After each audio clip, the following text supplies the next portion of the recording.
글로벌 헤드라인입니다.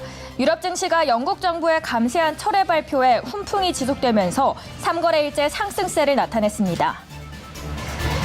미국 노동시장의 과열 양상이 점차 둔화되고 있다는 지표와 함께 올해 8월 채용 공고 건수가 예상보다 감소했습니다. 미국 마이크론이 약 142조 원을 투입해 미국 본토에 대규모 반도체 공장을 건설합니다. 미국에서 망간 광산이 처음으로 개발될 것으로 보입니다. 전기차 수요 증가와 IRA 시행으로 자동차 업체들의 망간 확보 경쟁이 치열해지고 있습니다.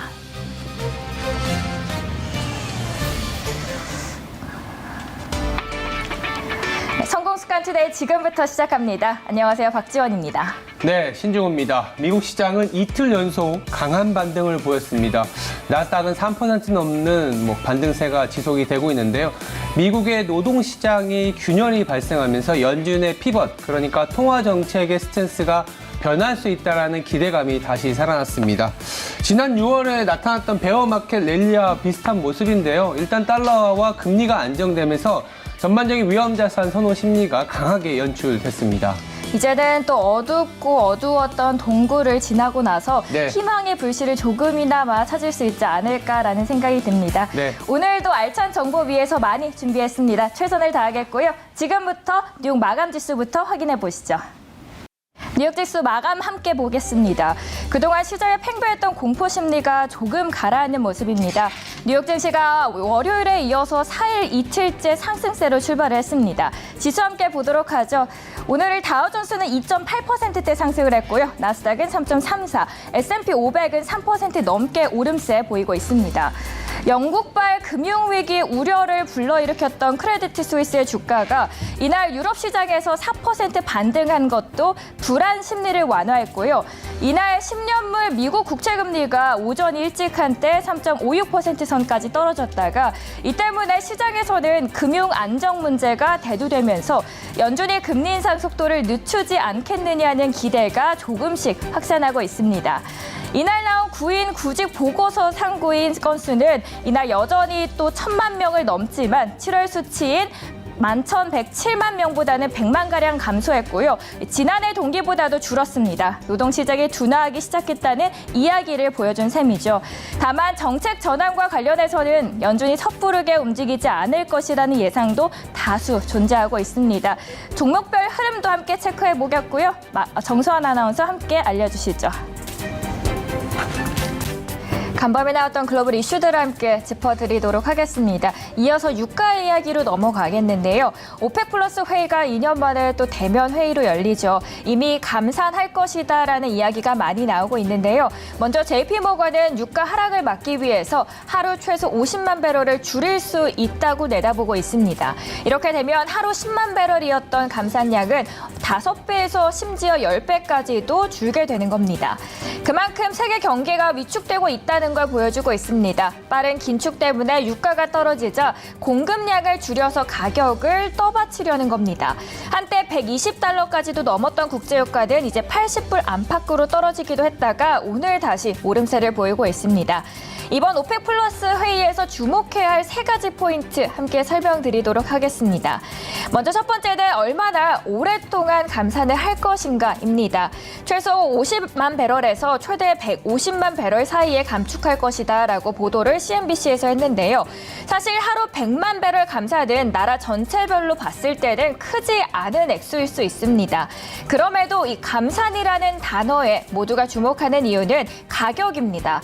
감산이 시행될 경우에는 유가는 다시 100달러까지도 이상 올라갈 수 있기 때문입니다. 두 번째로는 미국입니다. 바이든은 자존심을 구기면서까지 앞서서 사우디를 찾아갔죠. 그런데 사우디의 반응이 만족스럽지 못합니다. 이에 대해서 블룸버그는 대규모 감산은 인플레이션과 싸우고 있는 미국의 비판을 끌어낼 수 있다라고 이야기를 하고 있고요. 로이터도 함께 보실까요? 로이터에서는 감산 결정은 러시아를 처벌하기 위해서 사우디아라비아를 압박하고 있는 미국을 화나게 할 것이다라고 보도를 합니다. CNN에서는 미국이 사우디에게 무기와 그리고 항공기 부품 판매 제한에 또 중단까지도 나오고 있다고 전합니다. 이처럼 감산 여파가 클 경우에는 미국이 어떤 형태로든 대응에 나설 가능성이 높아 보입니다. 세 번째로 번째로는 러시아입니다. 이번 감사는 다른 오펙 플러스 회원국보다도 특히 러시아에게 비중이 큰데요. 권위자가 바로 러시아 대표단에 지금 보이시는 사진처럼 현 부총리이기 때문입니다. 팔은 또 안으로 굽는다고 하잖아요. 그가 이번 회의에서 유가 인상을 위한 대규모 감산 압박을 할 것으로 내다보고 있습니다. 일각에서는 국제유가 불확실성이 점점 더 커지면서 고물가 장기화에 대한 우려도 함께 제기가 되고 있습니다. 하나증권에서는 오펙 플러스가 이번에 최대 100만 배럴까지 감산할 것 같은데 이것만으로 봤을 때는 공급 부족 현상이 오지는 않지만 겨울철로 갈수록 앞으로 유럽에서 닥칠 에너지 위기 그리고 미국의 전력 비축유 방출 종료 등을 모두 전체적으로 고려했을 때는 단기적으로 유가 상승 압력이 더욱더 커질 수 있을 것이라고 내다보고 있습니다. 오늘 오펙 플러스 회의에 대해서 알아봤고요. 국제 유가에 어떤 영향을 미칠지까지도 함께 살펴보는 시간이었습니다. 이어서는 미국으로 넘어가서 또 어떤 다양한 이슈들이 나올지 함께 체크해 보시죠. 네, 앵커 브리핑 시간으로 돌아왔습니다. 오늘은 다양한 이슈들이 나왔는데요. 또 간밤에 지표도 발표가 되었더라고요. 맞아요. 굉장히 중요한 지표인데 고용 지표가 발표가 됐습니다. 첫 번째 앵커 포인트부터 얘기를 좀 드려보면 어제 급등의 주요 모멘텀이라고도 할 수 있는데 구인 구직 비율, 그러니까 채용 공고라고 보시면 될 텐데요. 8월의 채용 공고가 원래 전월에 이렇게 노동시장의 과열 양상이 조금 둔화되면 네. 앞으로 연준의 행보에 있어서도 충분히 영향을 미칠 것 같은데 네. 피벗이 다시 되살아나는 거 아닌가라는 생각이 듭니다. 바로 저도 이제 얘기를 드렸던 부분이 이제 두 번째 포인트인데 말씀하신 것처럼 어제 미국 시장에서도 이런 채용 공고가 하락하다 보니까 연준도 이제는 좀 고집을 꺾을 필요가 있지 않겠냐라는 얘기가 나오고 있습니다. 어제도 상당히 많은 연준 의원들의 어떤 연설이 있었는데 또 이제 선거도 다가오고 있습니다. 네. 그렇다면 이런 연준의 긴축적인 행보와 선거와도 조금은 연결이 될 수 있지 않나라는 생각이 듭니다. 맞아요. 그 포인트도 있는 것 같아요. FOMC가 10월에는 없거든요. 그리고 11월 초반에 8일에 예정이 되어 있는 중간 선거를 모두가 좀 기대하는 것 같습니다. 제가 차트도 하나 갖고 왔는데 논리적이진 않지만 너무나 반복돼 왔었던 미국 시장의 월스트리트 저널의 보도를 보니까 통상 중간선거 랠리 이후에는 랠리가 나타나는데 네. 이번에는 아무래도 경기 침체도 있다 보니 여기에 대한 우려 때문에 랠리가 있을 가능성이 좀 다소 적다라는 이야기가 있더라고요. 맞아요. 그 부분도 있었는데 그건 또 시장이 하락할 때 나오는 데이터고 시장이 바닥을 잡으면 또 바닥을 잡는 대로 중간선거 이전의 정책적인 기대가 워낙 지금 최근에 아까 말씀드린 것처럼 3분기 동안에 25%라는 미국의 하락이 나타났다라는 거는 사실 역대급이거든요. 뭐 지금은 우리나라 지수는 어제도 말씀드렸지만 금융위기 수준의 이제는 조금씩 희망의 회로가 보이는 듯합니다. 그렇다면 미국 증시와 연결을 해서 네. 국내 증시까지도 저희가 이 희망의 빛을 이어갈 수 있을까요? 우리나라도 사실 미국이 올라준다면 당연히 분위기가 나쁘진 않을 것 같아요. 뭐 일례로 6월에 베어마켓 랠리에서는 한 300포인트 정도 올랐던 그렇게 희망의 회로를 그래도 오늘 국내 증시에서 찾아보도록 하겠습니다. 지금까지 세 가지 앵커 브리핑 이슈 다뤘습니다. 투데이 인사이트 시간입니다. 인사이트 K 배종찬 소장님 모셨습니다. 안녕하세요. 안녕하세요. 제가 정말 신기하게도 어딜 가든 이 배추도사라고 이야기를 드리면 만병통치약처럼 모두 예. 다 아시더라고요. 배추값이 많이 올랐어요. 그리고 이 머리가 가성비가 그렇게 좋다면서요. 그렇습니다. 이게 뭐 이제 한 1km 밖에서도 알아보시는 것 같아요. 아니, 1km 넘어했고 네. 100m 예, 헤어스타일이 딱 뭔가 약간 예. 심볼인 느낌이 네. 듭니다. 예. 하여튼 제 헤어스타일 마냥 우리 주가가 좀 올라갔으면 좋겠습니다. 저도 그랬으면 좋겠네요.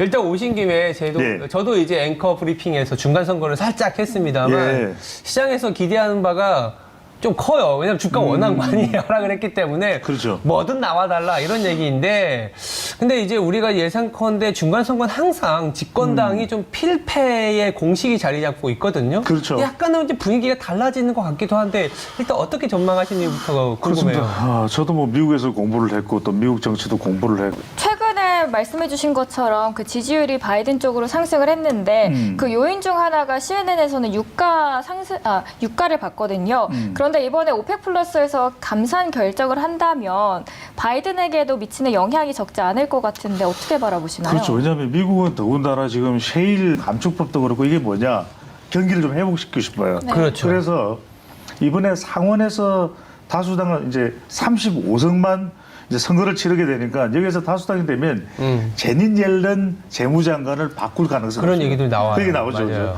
지금 그게 이제 미국의 매체 악시오스나 이런 등등에서 이제 나오고 있는데 무슨 이야기냐면은 쉽게 이야기하면 제닛 옐런 전 연준 의장, 현 재무장관은 노동경제학자예요.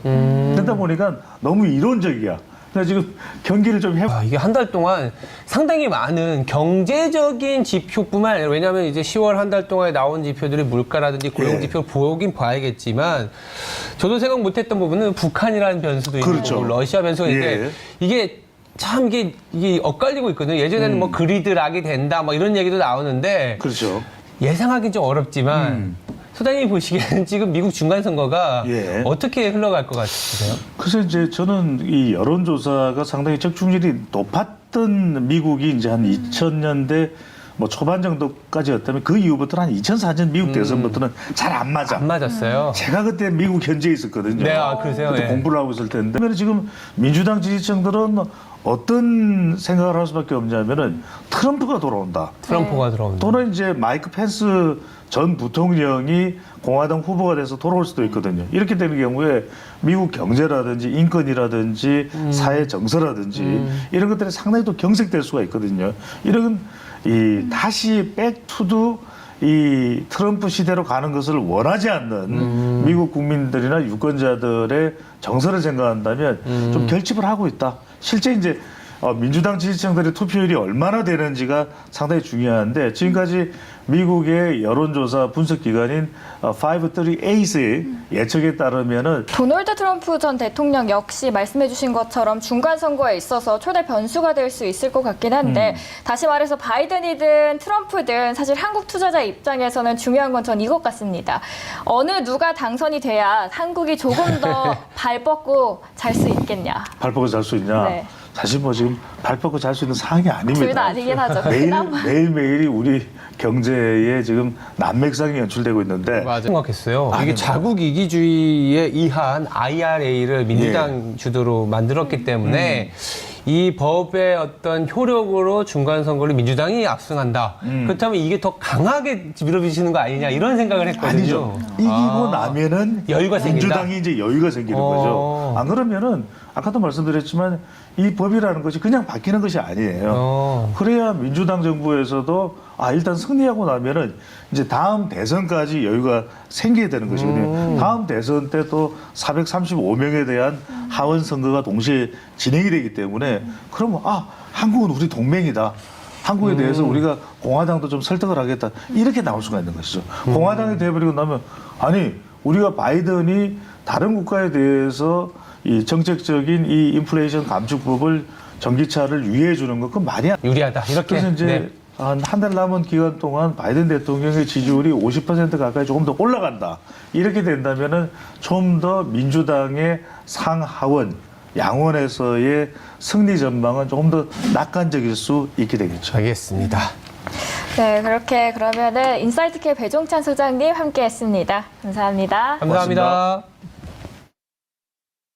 투데이 분석으로 이어가겠습니다. 벤자민 투자연구소 신일섭 소장님 함께합니다. 안녕하세요. 안녕하세요. 저번에 쓰리신이셨잖아요. 쓰리신, 네. 이번에는 투신과 함께 또 대박 터질 수 있는 좋은 종목들 쏙쏙쏙 부탁드리도록 하겠습니다. 네. 그래도 어제 미국 시장이 또 3% 급등해갖고, 미국은 참 급락과 급등이 좀 다이나믹한데, 그래서 첫 번째 질문부터 좀 드려보면, 그래도 어제 네, 또 아침에 월가를 보니까 반등에 속지 말라라는 월가의 전문가들 경고도 함께 있었어요. 강력한 증거가 있지 않는 이상 아직까지는 조금 희망을 찾기엔 좀 이르다라는 이야기도 있더라고요. 거기에 대해서는 어떻게 보시나요? 네, 그러니까 캐시우드 스타일을 좋아하시는 분들은 강력. 소장님도 말씀하신 것처럼 좀 다른 형태일 것이다라는 얘기들이 나오는데, 어떻게 바라볼까요? 우리가 이제 시장이 하락하다가 이제 반등이 나오면 항상 드리는 질문이 지금 낙폭과 대주를 봐야 됩니까? 아니면 뭐 최근에 뭐 리오프닝도 있고 태조 이방원도 있고 여러 가지 테마가 있었잖아요.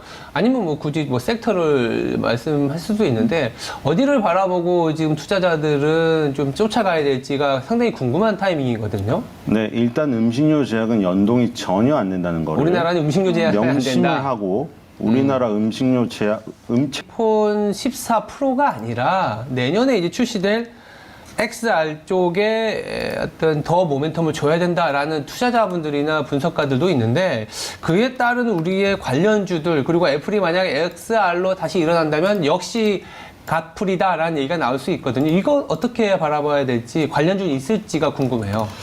근데 저 XR 관련주 사실 다 나와요. 네, 그래서 사실 새로운 기술이라는 게 우리가 뭐 아이폰이 나왔을 때 이만큼의 세상을 바꿀 줄 누가 알겠습니까? 근데 이제 애플의 팀 쿡 CEO는 이 XR 기기를 또 하나의 전환점? 상당히 좀 심혈을 기울이고 있어요. 한편으로 이제 메타의 메타버스는 소위 말해서 약간 좀 공격을 하면서까지도 이 XR이 갖고 가는 전체적인 삶의 변화를 상당히 심혈을 기울이고 있는데 저는 공존하지 않을까라는 생각 하거든요. 아까 뭐 저도 밖에 나가고 싶은데 XR도 필요하지 않겠냐는 생각도 들어요. 그래서 우리 극장주를 보면 알 수 있잖아요. 네, 아무리 넷플릭스로 가더라도. 네. 극장주랑 넷플릭스의 어떤 그게 있잖아요. 공존이. 근데 그게 이루어지지 않고 있고, 구글이나 지금 구글이 오큘러스나 이런 VR 기기를 만드는 회사라던가 네. 아예 사명을 바꾼 메타의 주가를 보면은 네. 지금 그 변화가 아주 초장기적으로 시간을 넓혀가지고 하면은 여기에 지금 연동이 되겠으나 지금 네. 꿈에서 막 그런 걸 꿈꾸고 있는 거예요. 그게 XR 현실이 정말 다가온다면은 사실 그 다른 삶도 살아볼 수가 있잖아요. 근데 네. 그 정도 수준의 그 부분을 땡겨갖고 주가는 반영을 했는데 현실의 기술은 그만큼이 아니라는 아니다. 실망감이 지금 공감대가 형성돼 버리고 이런 경기 침체에 따라서 주가가 하락하는 가운데 그게 있으니까 더욱더 그 부분이 부각이 된다. 그래서 그런 이슈가 나올 때마다 단기적으로 네. 어떤 탈출하는 저는 그 기회로 삼았으면 좋겠다. 단기적 탈출 그 종목에 굉장히 물려있을 확률이 지금 되게 높아요. 예. 그 아까 말한 그 뜨거웠던 종목들이 그러니까 그거 비중을 줄이는 기회로 삼는 게 좋다. 그러니까 가상 현실 말고 실제 현실에 집중하자. 그럼 실제 현실과 관련된 훨씬 더 그러니까 실제 현실과 관련된 종목에 네. 더 집중하자. 그게 네. 리오프닝이잖아요. 그쵸. 그거 말씀하시는 거죠? 네. 리오프닝 리오프닝에서도 더 좋아하는 게 뭐가 있을까? 어저께 미국은 뭐 이제 크루즈가 엄청 네네. 급등을 했거든요. 네. 저는 여행 카지노 제가 뭐 딱 좋아하는 건 없는데 지금 상황에서 가장 좋은 거는 카지노죠. 카지노. 네, 어저께 말한 대로 지금 미국 시장에서 우버 그리고 우버는 이제 이동 수단이죠. 그리고 힐튼 호텔, 하얏트 호텔. 네, 조선주 그리고 리오프닝에 대해서 알아봤습니다. 지금까지 벤자민 투자연구소 신일섭 소장님 함께했습니다. 감사합니다. 감사합니다. 뷰티풀 굿모닝 시간입니다. 5일 방송하시느라 힘드시겠어요 하면 7일까지도 가능합니다라고 해주시는 분인데요. 헤르메스닥 하창원 본부장님 인사드립니다. 안녕하세요. 네, 안녕하십니까. 네, 오늘 굉장히 가을스러운 의상을 입고 오셨네요. 네, 이제 좀 날씨가 춥다 보니까 좀 코트로 네, 의상을 좀 준비해봤습니다. 네, 가을 남자, 가을 솔솔 느껴지는데 오늘 저는 다음날 이제 어떤 종목들이 오를까 이야기를 생각을 하면서 시간 외 거래를 보는 것 같아요. 네. 그래서 시간 외 거래에서는 또 어떤 종목들이 움직였는지 정서원 아나운서 전해주시죠. 저희 시간의 특징 좀 봤는데요. 그 안에서 또 어떤 종목이 눈에 띄셨을까요? 네, 저는 다스코를 좀 보고 있습니다. 사실 뭐 이제 시간에서 가장 핫하게 움직였던 게 뭐 히림이라든지 그다음에 유신 상한가 들어갔죠. 그리고 한미글로벌 같은 경우는 장중에도 굉장히 좀 좋은 모습을 보여줬는데 시간에서도 이렇게 관련된 종목군들이 연속성을 보인다라는 거는 뭐 오늘 장에서 한번 좀 슈팅이 나올 가능성이 굉장히 앞서 JR구수에서도 네옴시티 관련한 모멘텀이 있었는데 이번에도 다스코 관련해서 이야기 드렸고요. 목표가로는 5,800원 말씀드리도록 하겠습니다. 다음은 외국인과 기관의 특징주들 체크해보는 시간입니다. 나와주시죠. 외국인과 기관의 수급들 확인해봤는데요. 어제는 기관보다는 또 외국인들의 수급이 조금 더 눈에 띄었습니다. 매수세에 입어서 2,200선을 또 회복을 했는데 네.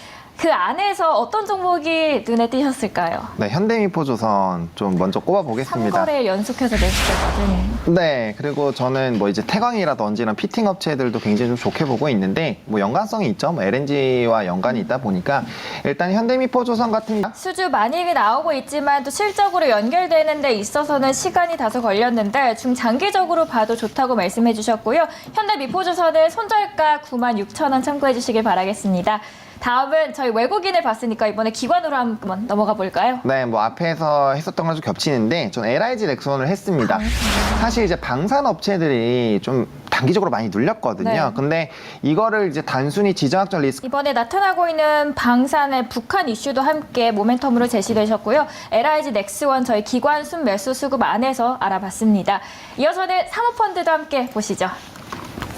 사모펀드 안에서는 현대차, 또 현대일렉트릭 등등 다양한 종목들이 보였는데요. 그 안에서 한 종목 어떤 종목 픽해 주실 건가요? 네, 저는 현대일렉트릭을 좀 선정하고 싶습니다. 좀 뭐 에너지 쪽에 워낙 좀 집중해서 보고 있다 보니까 네. 지금 전력망에 대한 이런 공급처를 굉장히 좀 다각화하고 있고 거기에 따라서 수주가 굉장히 많이 나오고 있습니다. 특히나 뭐 미국 지역에서도 많이 나오고 있고요. 그래서 수주 잔고가 지금 엄청나게 많이 늘어나고 있는 상황이라서 뭐 실적은 이제 장부가의 받침이 되면서 네, 겨울에 강한 현대일렉트릭에 대해서 알아봤고요. 고점이라서 조금 우려스러우신 분들은 3만 원 이하에서 매수하시면 되겠습니다. 저희 목표가, 손절가 함께 제시해드립니다.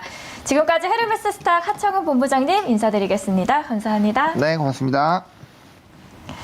마켓의 핵심을 짚는 마켓포인트 코너입니다. MBN골드 황대현 매니저 함께하겠습니다. 안녕하세요. 예, 안녕하세요. 아래 비타500을 혼자 드시고 계시네요. 예. 갑자기 물어봐가지고, 예. 네. 저는 뭐, 비타500을, XS500을 굉장히 좋아합니다. 예. 네, 저도 나중에 하나 더 드리도록 알겠습니다. 하겠습니다. 다음에 꼭 가져오겠습니다. 오늘도 네. 힘차게 시작을 해보겠고요. 시장 이야기부터 함께 넘어갈까요? 예. 뭐, 제가 10월은 좀 다르다라고 좀 말씀을 드렸던 부분이. 말씀해주신 것처럼 어제 굉장히 기분 좋은 빅데이였습니다. 네. 외국인의 매수세가 두드러졌는데 그 안에서의 저희 그렇다면은 돈이 보이는 뉴스는 어떤 게 있었을지 바로 넘어가 볼까요? 예, 예. 일단, 특징 섹터는 좀 생략하고요. 네. 어제가 반도체가 가장 강했습니다. 그래서, 정말 오랜만에 반등이 있었는데, 사실 기술적 반등으로 보실 분도 있지만, 저는 이제 약간 시각이 좀 다르기 때문에 그 뉴스를 좀 가져왔는데, 바로 파운드리의 경쟁력입니다. 그럼 관련주 말고 탑픽 네. 쪽으로 바로 넘어갈까요? 탑픽적으로, 예, 예. 네. 일단, 한미 반도체랑 네페스를 보시는데, 제가 오늘은 네페스를 좀 말씀을 좀 드리도록 하겠습니다. 이제,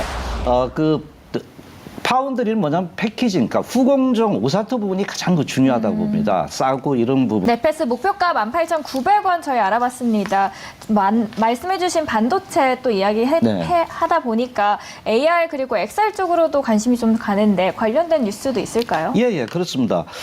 저는 이제 XR 쪽에 그 상당히 이제 확장현실 쪽에 좀 주목을 하고 있는데, 물론 우리 세대는 아닙니다. 바로 이제 MZ 세대들은 저요.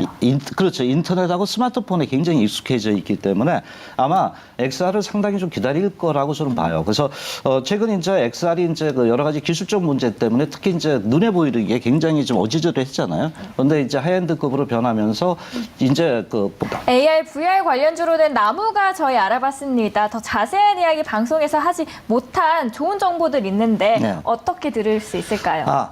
오늘은 저 개인상 저하고 내일 6시 반에요. 마켓 타이밍 시간으로 넘어왔습니다. MBN골드 신광수 매니저님 함께합니다. 매니저님 안녕하세요. 네, 안녕하세요. 신경섭입니다. 네. 어제 시장이 굉장히 좋았어요. 네. 근데 저는 마냥 좋아할 수밖에 없던 게 마치 연인과 이제 마지막 이별 여행하러 두물머리 가서 핫도그 먹는 듯한 느낌이 들었거든요.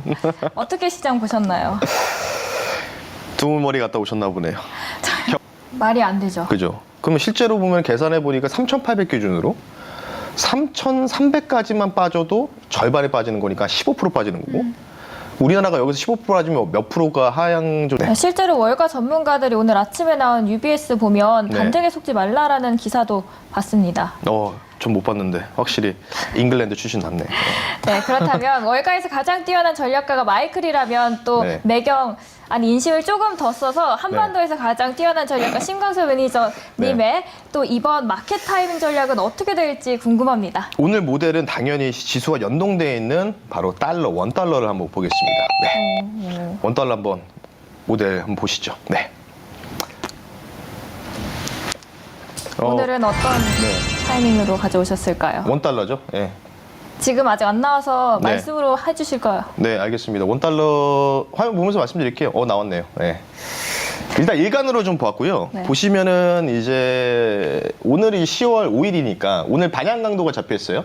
반향 강도 잡혀 있고 그리고 나서 지금 보시면 10월 7일 저는 그래도 오늘 최고 전략가 마이클의 말이 조금 틀렸으면 좋겠다라는 생각이 듭니다. 네. 지금까지 MBN골드 신강사 매니저의 함께했고요. MBN골드 매니저의 그 무료 방송 하시나요? 네, 저는 오늘 없고요. 내일 진행할 수 있도록 하겠습니다. 네, 이상입니다. 내일 네. 찾아뵙도록 하겠습니다. 감사합니다. 네, 감사합니다.